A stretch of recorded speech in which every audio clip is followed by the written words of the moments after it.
Hi everyone, it's me, Dr. V, and we're getting ready for the AP Chemistry exam. In this webcast, we're going to talk about 20 common errors on the AP Chemistry exam and how to avoid them. I made this webcast because my current AP Chemistry students asked if I could make a webcast about typical errors that we've seen students make. So my knowledge of these errors comes from over 15 years of teaching AP Chemistry.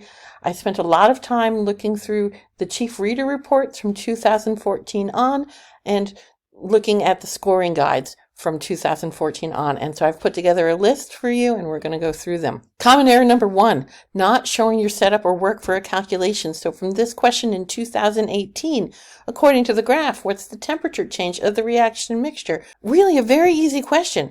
But you can't just write down the answer. You need to show the setup. Now, it's not so much about writing formulas, but you need to show the math, the numbers that you use to arrive at that answer, and not just an answer. And if you don't show a setup, you won't get credit, even if your answer is correct. Make sure you're showing work. Another common error, and this shows up a lot, is using an incorrect molar mass. This was mentioned several times in the Chief Reader reports. For example, in 2024, you were given the number of moles of CO2 and asked to calculate its mass. The Chief Reader commented that a lot of students didn't use 44.0 grams per mole. They used the mass of carbon. They used the mass of carbon monoxide. They said it was 44.0 grams per 2 moles of CO2 because the CO2 had a coefficient of 2 in the balanced equation. You just don't want to make mistakes like that. Sometimes you're even given the molar mass, so check the question prompt and make sure that you're using the correct value here. Another common mistake, and this got referred to frequently in multiple Chief Reader reports, doing incorrect algebra. You guys know how to do this algebra. You know how to do this algebra. Make sure you're doing your rearrangements correctly. So for example, in this question from 2021, you had a volume and molarity of a certain solution. You needed to use a stock solution to make this new solution. So it's an M1V1 equals M2V2 calculation. You had to rearrange it and substitute in. But if you don't do your rearrangement correctly, you're not going to get the right answer. Don't throw away those easy points. Another common error is misinterpreting titration curves, specifically for weak acid, strong base titrations. Those are the most common ones. So in 2024, there was a part of a question where you had to talk about a weak monoprotic acid being titrated with NaOH, and you were shown this titration curve. Things you need to be able to pull out of these titration curves. The equivalence point is where we have that sharp vertical rise. In this graph, it was at about 16 mils of added NaOH. Things to remember, at the equivalence point, that means the moles of NaOH that were added equal the number of moles of the weak acid that were originally present in the solution that you're titrating. That's what it means to be at the equivalence point. I also want to point out that this is a weak acid, strong base titration. At the equivalence point, the pH is greater than 7 because the dominant species in solution is the conjugate base of that weak acid that we had titrated, A-. That's really the only significant thing we have in solution at the equivalence point. Students often confuse the equivalence point and the pH at the equivalence point with the half-equivalence point. The half-equivalence point is literally the volume it took to get halfway to the equivalence point. So that's at 8 mils in this problem. It's important that you know that at the half equivalence point, the pH is equal to the pKa of the weak acid that was being titrated, and that the weak acid concentration, what's left of it, equals the concentration of the conjugate base that was made. A couple other things to point out about the titration curves. Just because the pH is less than 7 doesn't mean that the weak acid is the dominant species. All right, if you're beyond the half equivalence point, but not quite to the equivalence point, you actually have more conjugate base than weak acid. Things to pay attention to there. Again, the half equivalence point was at about 8 mils before the half equivalence point, but after the initial solution, the pH is less than the pKa and the HA concentration is greater than the A- concentration. I have more weak acid than conjugate base. Ooh, this is true for buffers as well. After the half equivalence point, but before the equivalence point, my pH is greater than the pKa, and I have more conjugate base, A-, than I have weak acid. Things you should know about titration curves. The other thing I want to point out is that after the equivalence point, the major component of the solution is excess hydroxide. That's why the final pH here is a very high number and it's more or less leveled off. Common error number 5 that I see students making, mixing up Kp expressions with Kc expressions. For example, in 2022, you were asked to write the equilibrium constant for this gas phase reaction. You were specifically asked to write a Kp expression. So you need to write a Kp expression. Notice with the Kp expression, it's all in terms of gas pressures. The partial pressure of CO, the partial pressure of H2 squared, the partial pressure of the methanol. Products over reactants, coefficients become exponents. That's always true, no matter what kind of KEQ expression you're writing. I do want to point out there are no square brackets in a Kp expression. However, you could have been asked to write a Kc expression all in terms of molarities. It takes the same form in that we still have products over reactants. So our numerator is still CO and H2 squared. Our denominator is still CH3OH. But I have square brackets for molar concentrations. There are examples of Kp and Kc expressions on your formula sheet, so you are very much expected that if the question asks you for a Kp expression, you're going to write a Kp expression. And if the question asks you for a Kc expression, then you need to write a Kc expression. And if you're asked for one and you give the other, you will not get credit. Another common error involving equilibrium is not using the equilibrium concentrations to solve for the value of K.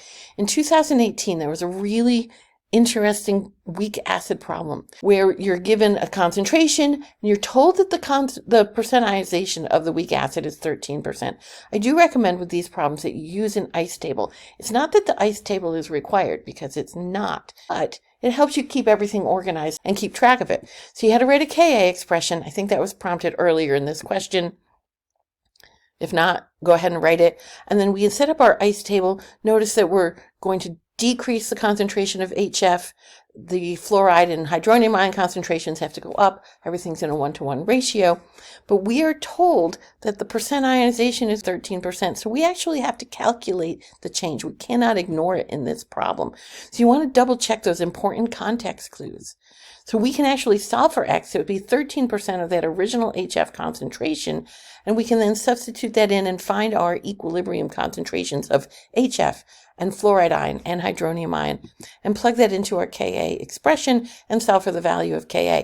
The very common mistake in 2018 on this question was missing that 13% and not accounting for X, because in so many weak acid problems, you can assume that it's less than 5%, but you were told that it is not. So you really need to pay attention to that.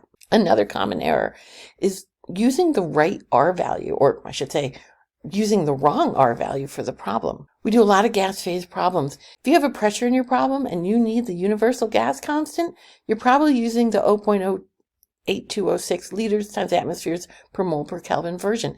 If your pressure is not in atmospheres, of course, you could convert your pressure to atmospheres and go ahead with this. There are other versions of R with different pressure units. However, another common place where we see the universal gas constant is relationships between the equilibrium constant K and Gibbs free energy. And in those problems, you need to use the version of R that involves joules per mole per Kelvin, 8.314 joules per mole per Kelvin. And you have to choose the right problem, and if you don't, you're not going to get the right answer.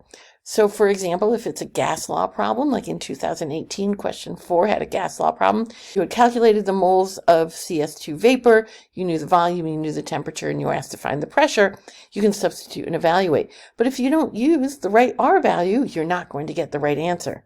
That would be a real bummer. All right, so pay attention to those units. They're really important. In 2018, there was another question that used R in a different context where you had to convert from K to delta G. You were given the value of delta G in kilojoules per mole, and then you were asked to find the value of K. So you can rearrange the delta G equals negative RT ln of K equation from your formula sheet into this format. You do, however, have to pay attention to units. The value of delta G that we were given was in kilojoules, but R is in joules per mole per kelvins. So you can calculate this, but again, you have to pay attention to that. And that brings me to common error number 8, not paying attention to your units. So in the problem we just did, again, delta G was in kilojoules, R is in joules per mole per Kelvin. If you don't catch that and convert your delta G to joules, or I suppose you can convert R to kilojoules, I usually end up doing the delta G because I find that easier. You're not going to get the correct answer, and you're not going to get the credit for that, even though you knew what to do. Don't do that to yourself. Pay attention to those little details. We have similar kinds of issues with calorimetry problems, joules versus kilojoules, and calculating delta H for a reaction.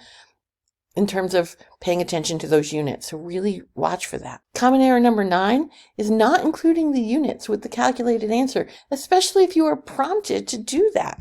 In 2022, question 5A asked students to use some kinetics data for a reaction they're told is first order to find the value of the rate constant, and you were specifically told to include the units with your answer. So you got to recognize that it's first order. There's a definite relationship between the value of the rate constant and the half-life for a first order reaction, so we can substitute that in.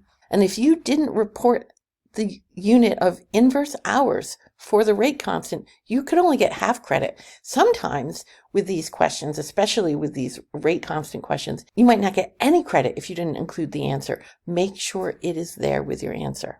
Along those lines, students will often forget what the units are. You know, if you've memorized them, it makes it a lot easier to figure out what to write down. If the reaction order is 0, the units of the rate constant would be molarity per time.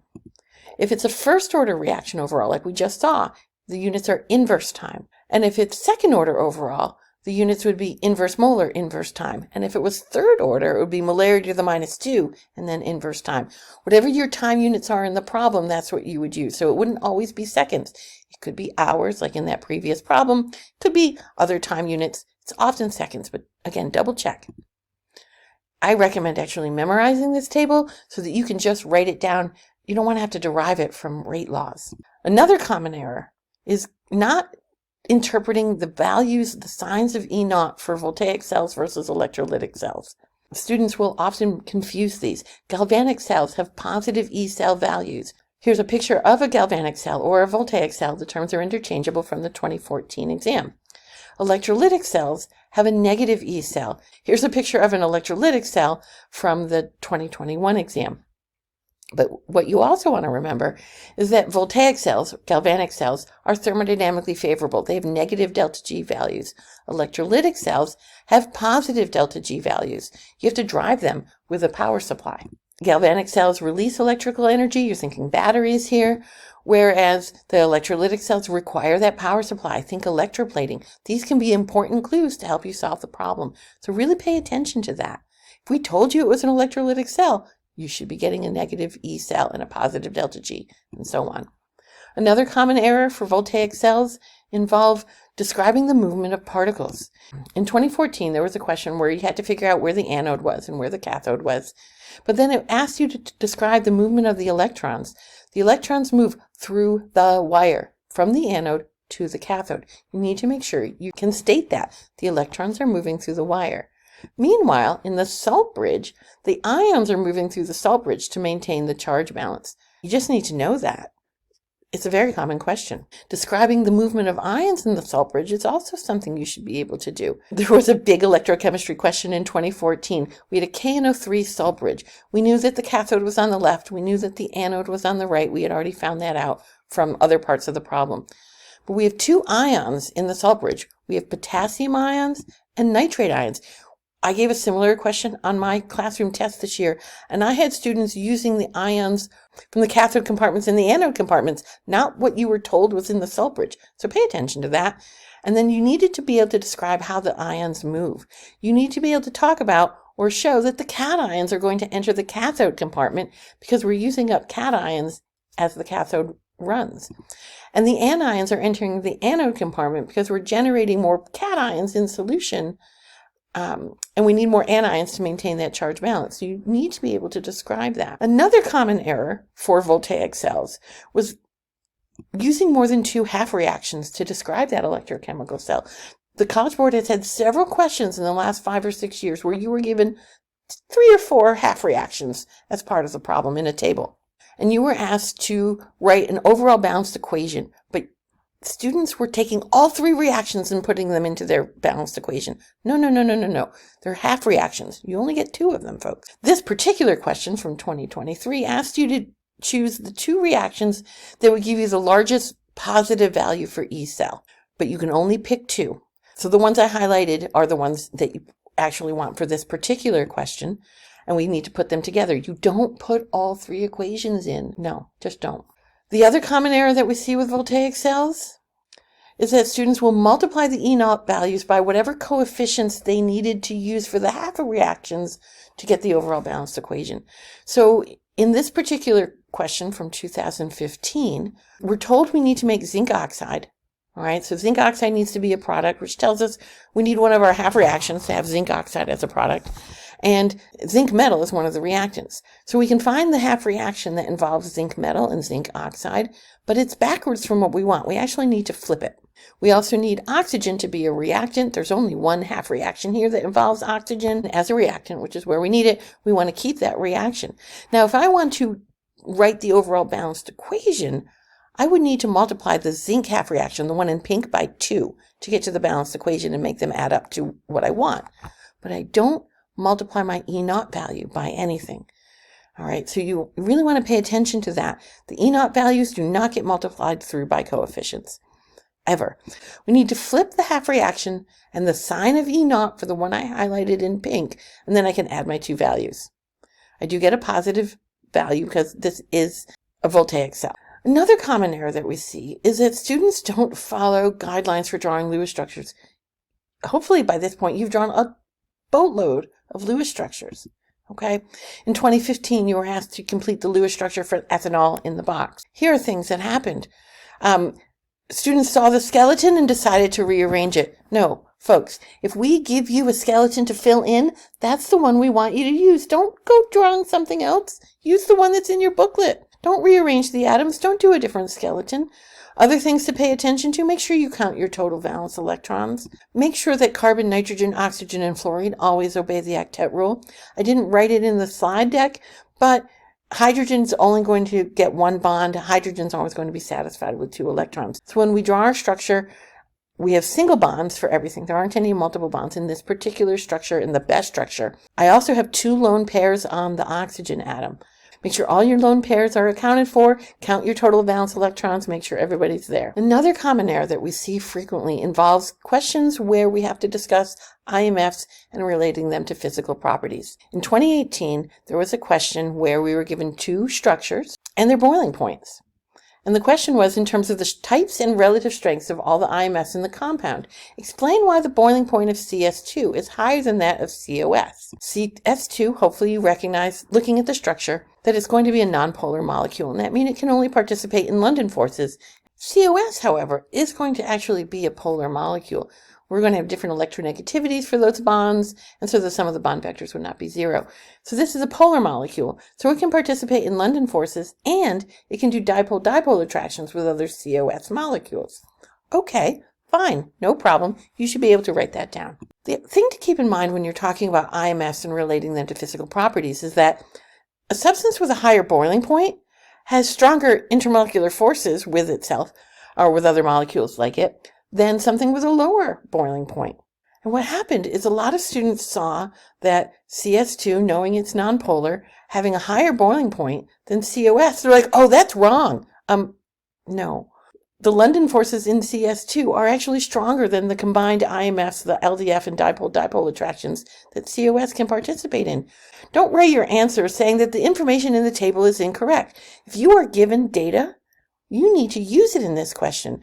And if CS2 has the higher boiling point, then CS2 has the stronger intermolecular forces. Don't go playing with that. Another common error that we see frequently is explaining periodic trends not using appropriate reasoning. In 2022, we had a question about why the radius of the aluminum atom is larger than the radius of the aluminum ion. I want you to really notice this context clue. You are specifically told principles of atomic structure. Sometimes you'll see it, principles of atomic structure and Coulombic attractions. So thinking about this is really a clue that you should be discussing electron configuration. So we can compare the neutral aluminum atom's configuration with the aluminum ion. We've lost 3 electrons. We've lost an entire energy level. So the outermost electron in a neutral aluminum atom is an energy level 3, which is farther away from the nucleus than the outermost electrons in the aluminum ion, which are only an energy level 2. And that's why we can explain this. This really gets to a larger picture. Stating the trend is not an explanation. Saying that cations are smaller than neutral atoms doesn't explain why. All right. if you need to explain a group trend, for example, you really need to talk about the number of occupied energy levels. As the number of occupied energy levels increases, make sure you're talking about occupied energy levels, not orbitals. Occupied energy levels, and not just energy levels, occupied energy levels. The valence electrons are farther away from the nucleus and they have a weaker Coulombic attraction to the nucleus. You really want to be careful here. Similarly, if you have to explain a period trend, all right, it's not about the location of the elements in the periodic table, saying, oh, as we go from left to right, atoms get smaller or ionization energies increase. Yes, that's not an explanation. So if you have to explain a period trend, you really want to be talking about the number of protons as you go from left to right. If they've got the same number of occupied energy levels because they're in the same period, more protons means those valence electrons are going to experience a stronger Coulombic attraction to the nucleus. And that's going to pull your electrons in tighter. Your radius is going to shrink. Your ionization energies are going to go up. And that's really what you need to talk about. Here's another common error, leaving out ion charges when you're writing a net ionic equation. Folks, if you're asked to write a net ionic equation, you need to have ions. So in 2018, you were actually given this reaction as part of the very first problem. And at the very end of the problem, down in part G, you were asked to write the balanced net ionic equation. So really the key here is that you needed to recognize that the sodium ions are all spectator ions, and they all need to come out. You have to write what's left, but it also has to be accurate. The sodium ions are all spectator ions. There's a whole bunch of them. They all have to come out, and what's left is what you need to be writing. If you leave out any of the ion charges, you're not going to get credit. If you write just OH and not OH minus, no credit. You write SO4 and no 2 minus, no credit. You write Cl and not Cl minus, you just cost yourself what should have been a fairly easy point. The other thing I want to point out is the polyatomic ions. One of the common errors that we see with this kind of skill is students don't recognize that S2O3 2- is actually a polyatomic ion. And it needs to stay together. And a lot of students try to separate them into their elements. No. Also, the hypochlorite ion, OCl-. Saw a lot of O2- and Cl-. No, it's a polyatomic ion. You need to recognize them. And I know if you're listening to this for the first time, the AP exam is only a few days away. It wouldn't be a bad idea to review some of those common polyatomic ions, because if you don't recognize them, again, you're costing yourself easy points. The last common error I want to discuss is calorimetry experiments.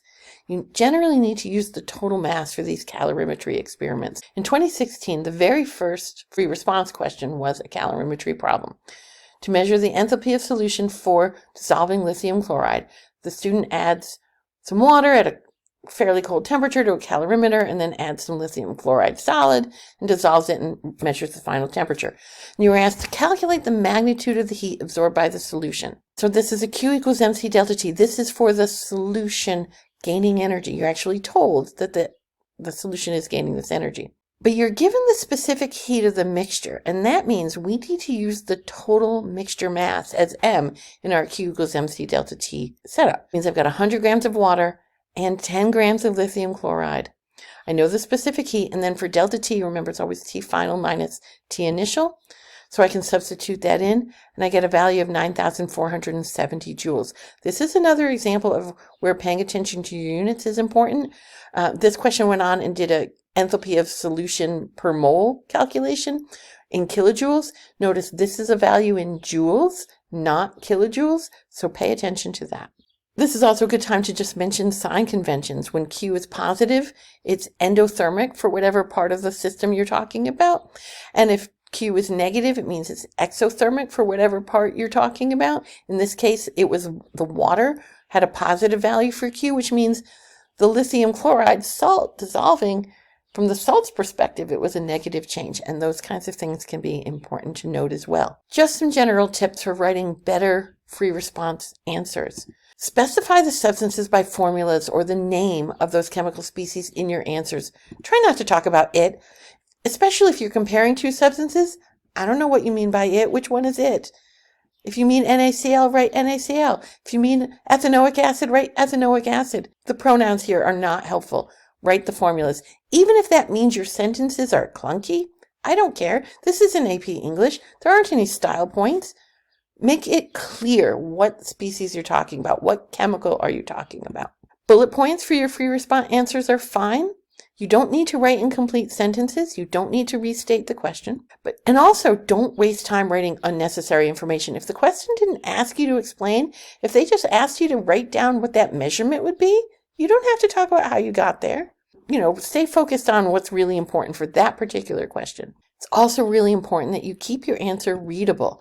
Make sure your writing is legible. If I can't read your answer in class and I'm your teacher and I've known you for 2 years, I can't give you credit.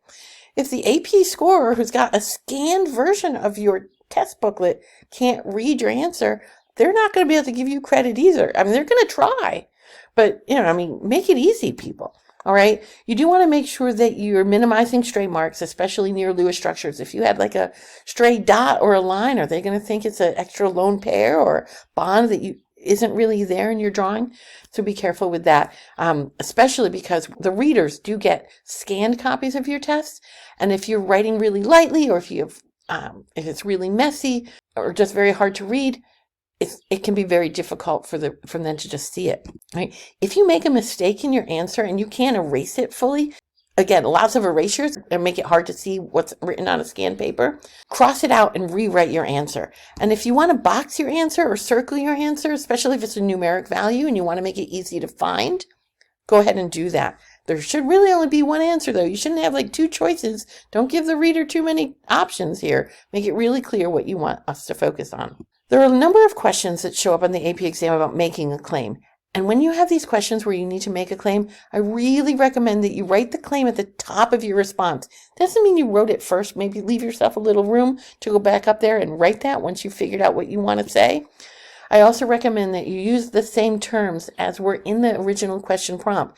Did the question ask you to agree or disagree?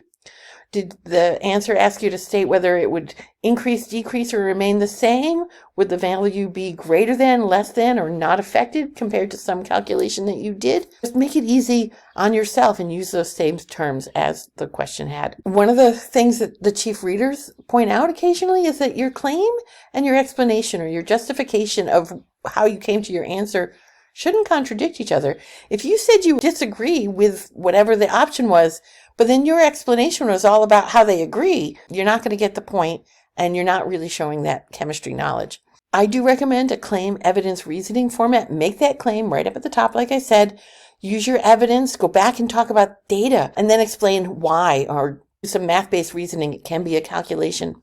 If the question prompts you to refer to data or something in a graph or something in a table, make sure you include that in your answer. If it's a lab error analysis, something happened in the lab, would this make your answer larger, smaller, or not affected? Maybe talk about what measurement was affected by this particular error, and then do some math-based reasoning to show what that would do to your final answer. Above all, you want to make sure that you are answered the question being asked. All right? Use those context clues. There are so many context clues. Sometimes they literally tell you what they want you to do. We're not trying to make it a secret. We're not trying to play games. We want you to show how much chemistry you know. For example, if the question says, explain entropy changes on a particle level, you should be talking about increasing or decreasing numbers of possible microstates, possible arrangements, right? It's a clue. It's what they want you to do. The question asks you to discuss gas pressure changes or reaction rates on a particle level. Talk about increasing or decreasing collisions with the container wall, or increasing and decreasing collisions between reactant particles. Talk about increased or decreased molecular speed. What's relevant to that question? Use those context clues and answer that question. Don't go off on a tangent. If your explanation's off in la la land, we can't give you credit. Keep studying chemistry. The exam's just a few days away. There's so much to do. I know you're feeling a lot of pressure, but you are ready. You've been preparing for months. If you found this video to be helpful, like it and leave a comment. Also ask if you have other types of errors that you'd like me to discuss. Put that in the comments and I'll try to make a video. Subscribe to my channel so you get all my latest updates, and keep studying chemistry. That's the key to success.